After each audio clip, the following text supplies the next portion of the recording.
Today, we're going to talk about everything slow pitch softball bats. So if you've been confused, and I'm sure you are, we're all confused at so many certifications, balanced, end loaded, single wall, double wall, composite, one piece, two piece, alloy. There's so many different iterations of slow pitch softball bats and things to know. I'm going to walk you through everything you need to know about slow pitch softball bats today. Before we get going, I want to thank justbats.com. They're sponsoring this video. They've sent me a ton of the bats that I've tested out to help you make an informed buying decision. Everyone has a different budget, and my goal is just to help demystify this honestly very confusing process of picking a slow pitch bat. Feel free to check out the bats that I'll be demoing in this video today in the description below. You support them, they support me. It's a win-win for everybody. Let's talk about what you get when you pay more for a slow pitch softball bat. So here I have 3 price points. I've got this Axe Disturbance, which is a $320 bat. I've got this Mikan Vicious. This is a justbats.com exclusive. This is about $150 depending. And this is a Worth Amp. This is a solid alloy bat. This is similar technology that you'd find 25 years ago.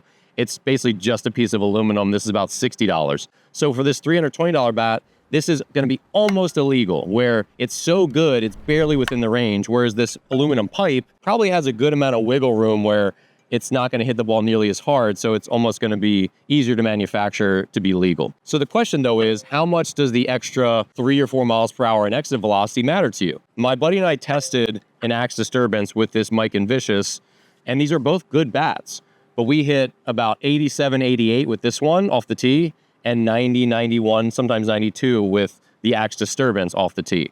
So how much is that 3 or 4 miles per hour worth to you? Is it worth a $200 difference or a $150 difference or a $100 difference? That's a good question, and that's a personal preference. Now, if you're someone who can hit a couple home runs here or there, if you hit one to the warning track with this bat, if you hit it with this one, it would have gone out, right? You get that extra, basically you get like 5 feet of carry for every 1 miles per hour of extra velocity. So if you get 3 or 4 more out of a hotter bat, that could be another 15, 20 feet. Is that worth it to you? It's a preference, and it's about your budget, and like, how much does it matter, right? All right, let's talk weight and length when it comes to slow pitch softball bats. So here I've got 2 sort of vintage ones. So this is a 26, this is a 28, this is a 28 end loaded bat, and this thing swings super heavy. Like, it just feels really heavy. This is 26, and it's more balanced, and this thing swings super duper light.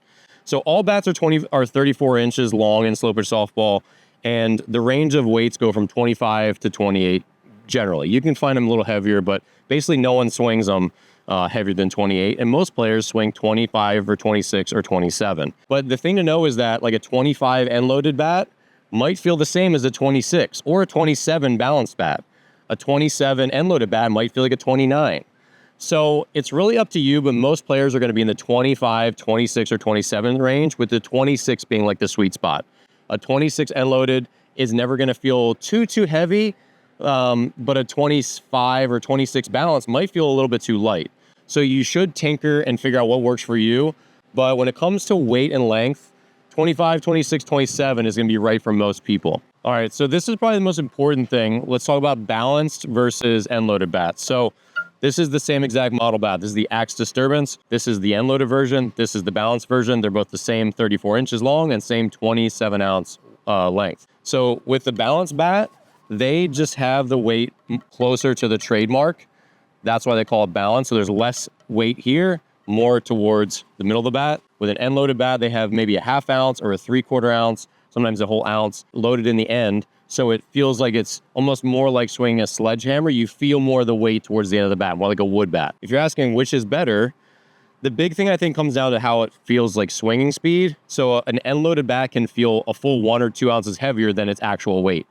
Some 27 end-loaded bats feel like they're 30 ounces, 29 ounces. They feel really heavy. And some 27 ounce, like this is a 27 ounce balance. This feels really light. This feels more like a 26. So there's no real way to say like what's the normal weight feel, because every bat's either balanced or end loaded, but end loadeds feel heavier for their weight. Balanced can feel a little lighter for their weight. The other thing that's important is barrel control.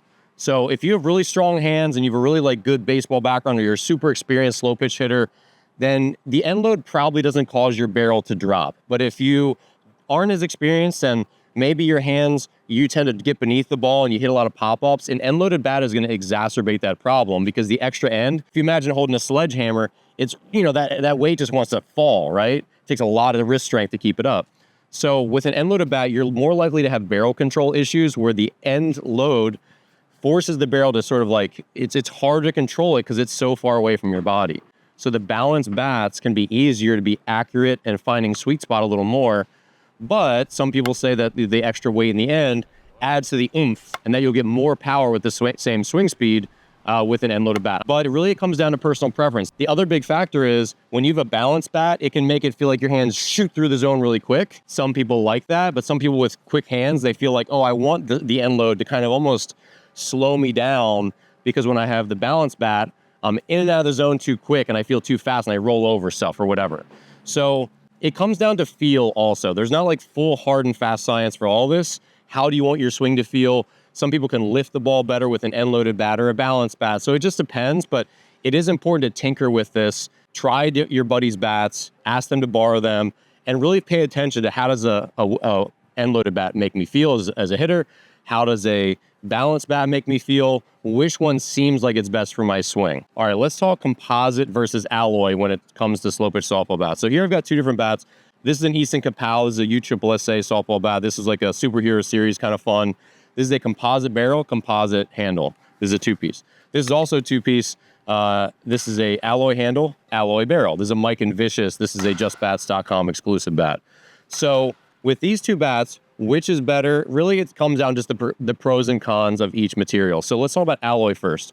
So you can get all one-piece alloy, you can get double wall alloy, or you can get two-piece alloy.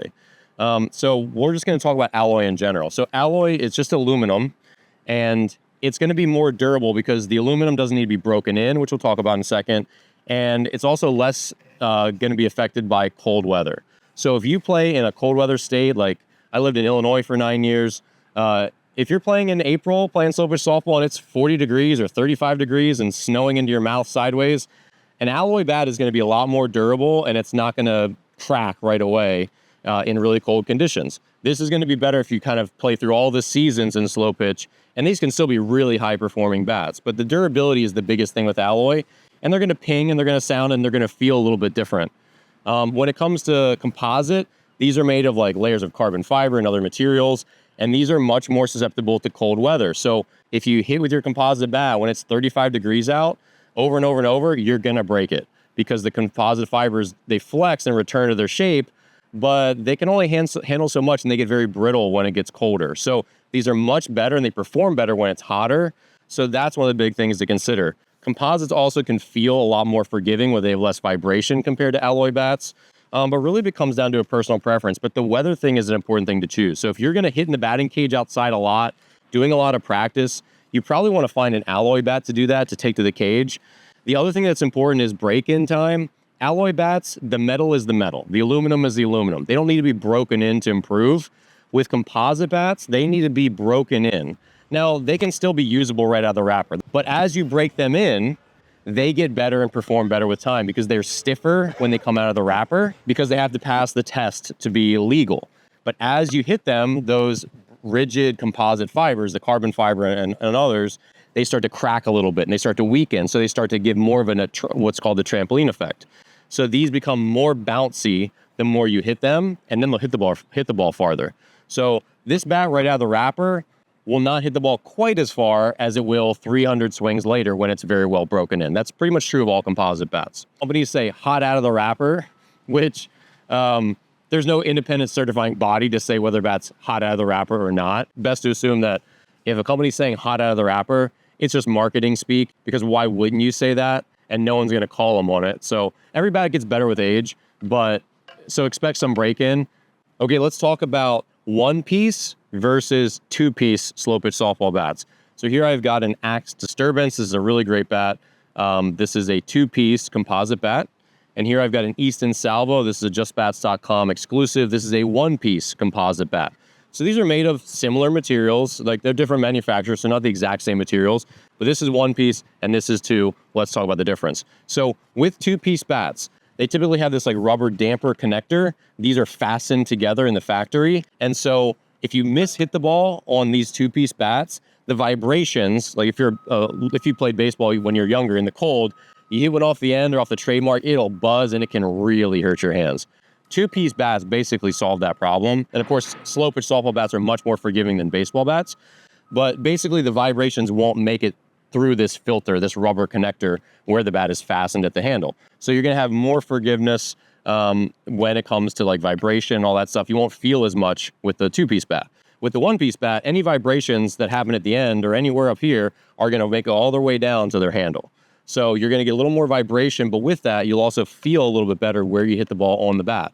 That's actually a gripe of mine. When I'm taking batting practice or I'm hitting off the tee with my slow pitch softball bats, sometimes I can't tell that I'm like not hitting it on the sweet spot right where I want to be. Like if I want to be hitting it right here in the dead center of the sweet spot off the tee, sometimes I'll go look at my video and I've been hitting it off the end for like 10 swings in a row. And I'm like, I can't tell the difference.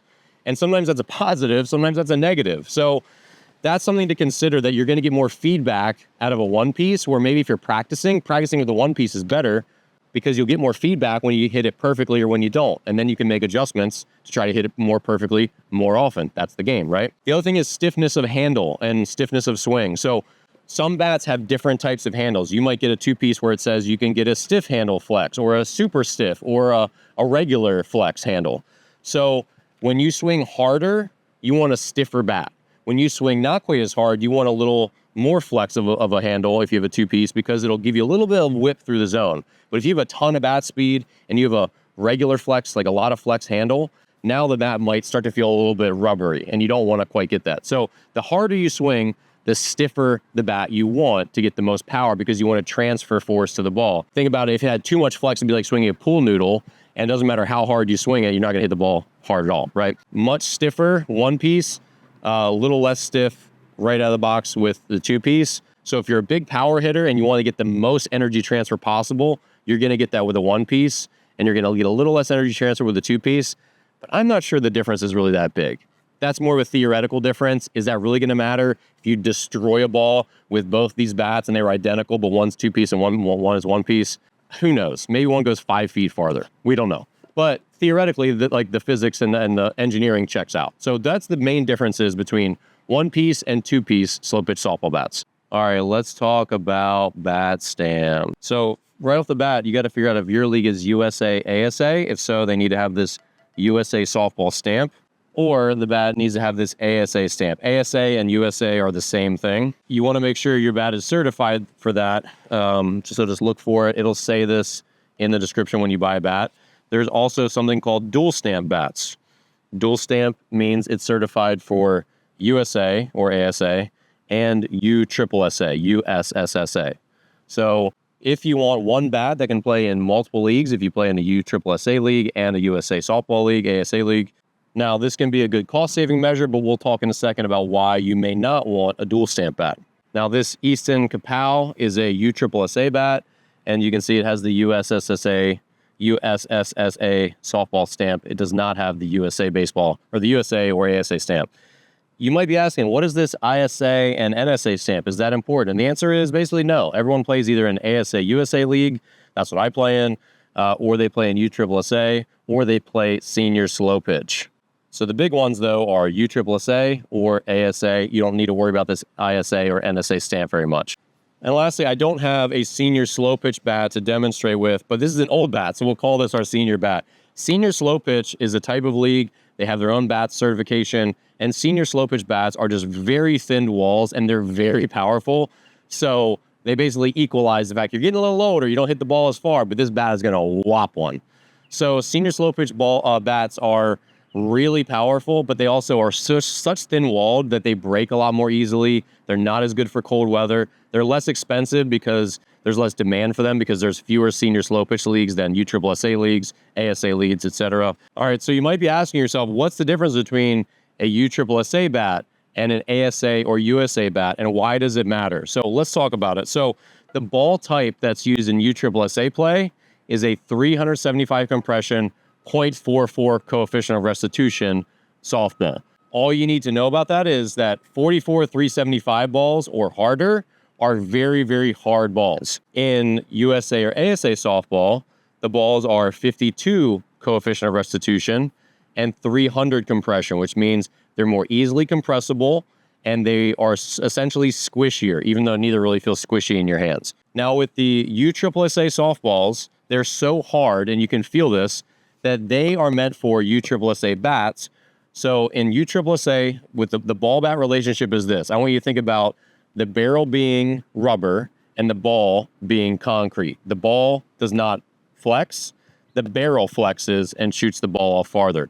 That's why with a USSSA ball and the USSSA bat, you can hit balls 10 miles per hour harder or more. We've tested this in my buddy's hitting facility. Those balls fly way farther.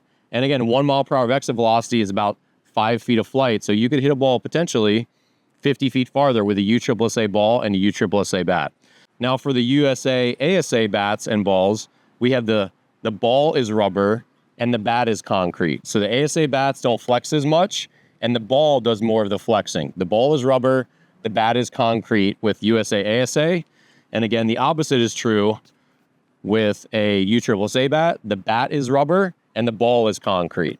So it just depends which one is doing the flexing. That's why they're different. So you don't want to hit USSSA 0.44 375 balls with an ASA bat because it could damage that bat. And you don't want to hit the squishier ball with the 52 300 ball with the USSSA bat because you just won't get as much performance out of them. The squishy ball with the thinner walled bats, the squishier bats, essentially, they don't perform as well. So the big thing that's relevant in this conversation is if you buy a dual stamp bat like this Easton Salvo, which is a Just Bats exclusive bat. This is a dual stamp. This is nice and convenient because you can use it in both leagues. You can take it to USSSA night. You can use it on your Sunday USASA night. But the problem is because it's not tuned to either type of ball, it's not going to perform quite as well as just a pure USSSA bat could perform or a pure USASA bat. But many of these dual stamp bats can perform really, really well. And a lot of the testing sites like Average Dude Slow Pitch, they do a great job testing bats. They have shown that some dual stamp bats can perform really, really well. Whereas the other bats that are only good for one league might perform a little bit better because they're tuned for that type of softball, but they're going to be illegal, which means if you want to have your own bat for each league, you're going to have to buy 2 bats. All right, let's talk barrel length when it comes to slow pitch softball bats. So when you see, the title of the name of a slow pitch softball bat, it might say Easton Salvo 13-inch balanced. And so there's the name of the bat. 13-inch refers to the barrel length, and then balanced or end loaded is the way the weight is distributed in the bat. So this is an Easton Salvo, and this has a 12.75-inch barrel, says it right there, and that just means it's not going to start tapering until it reaches 12.75 inches. I have this old DeMarini that a friend gave me, and this bat is like, you can see the exact point where the barrel changes. It's very straight, and then it starts to take an angle, right? Most bats have a little more of a smooth taper than that. This Worth amp, this is like a $60 bat. It's all aluminum. It's for very specific leagues where men have to use one-piece aluminum bats. This one has a noticeably shorter barrel. It's probably like maybe 10 inches, 11 inches, and then it starts to taper. So do you want a longer barrel? Most barrels are between 12 and 13 inches. That's pretty standard in slow pitch. And the longer barrel theoretically means there's more area where it's going to be like pretty much kind of sweet spot. So it's really up to you what kind of barrel length. I'm not sure that you should pay that much attention to it when pretty much the industry is all between 12 and 13 inches. But theoretically, a little longer barrel is going to give you a little more forgiveness where you can hit a little more on the end or a little closer to the trademark and still hit the ball really well. All right, friends, this was a really long video. Let me try to sum up with some recommendations. Number one, I think most people will be better off with balanced bats. Most average players will be better off with balanced bats because they'll give you more barrel control and it'll be easier to be accurate with the barrel. This pink balanced axe disturbance is a balanced bat. It's easier to control and it swings lighter because more of the weight is concentrated towards the handle. So I think for most players, balanced bats are better. I also think for most players, lighter bats are better. Go with a 26. A 25 is fine. 25 end loadeds can still have tons of power. I hit one really far with a 25 end load the other day, and it felt great. So I would say err on the side of going lighter because if you get your bat and you're like, man, this thing feels heavy, it's never going to not feel heavy. You're not going to get in the weight room and suddenly it feels light. It's always going to feel heavy. So I would always say err on the side of lighter rather than heavier. I personally prefer composite over alloy because I like the dead. It reminds me like a wood bat sound, which I appreciate. I think composite definitely has more power potential than alloy do, but it's not a hard and fast rule. And the big thing comes down to price. If you play in a USSSA league and an ASA league, you probably want to get a dual stamp bat so you can maximize your budget. One bat for both leagues. I only play in ASA leagues, so it's not hard, and I've been lucky to have been given some free bats to play with there. But I've also had a great community of people who are constantly just like, hey, use my bat. It's totally fine, right? I think the other thing is if you're in cold weather, alloy bats are going to be more durable. And if you are lending your bat and you don't mind it being a team bat, alloy is going to last a lot longer. So those are some of the big considerations. But in general, I think balance is going to be right for most people and lighter is going to be right for most people. Now, if you hit a lot of home runs, then end-loaded might serve you a lot better. And if you feel like end-loaded just makes your swing feel more comfortable, then go end-loaded. A lot of it comes down to comfort and your confidence in the box. As we all know, playing a lifetime of baseball and softball, look good, feel good, play good, right?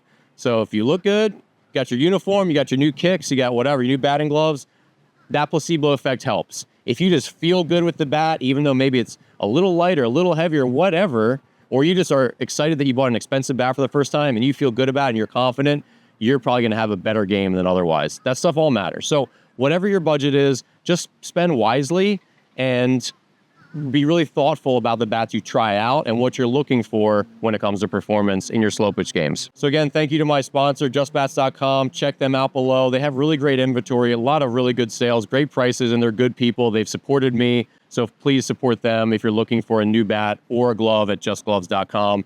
Thanks again for watching. If you have any questions or comments, or if I got anything wrong, leave it in the description below. Would love to hear from you. Thanks again. I'll see you here in the next video.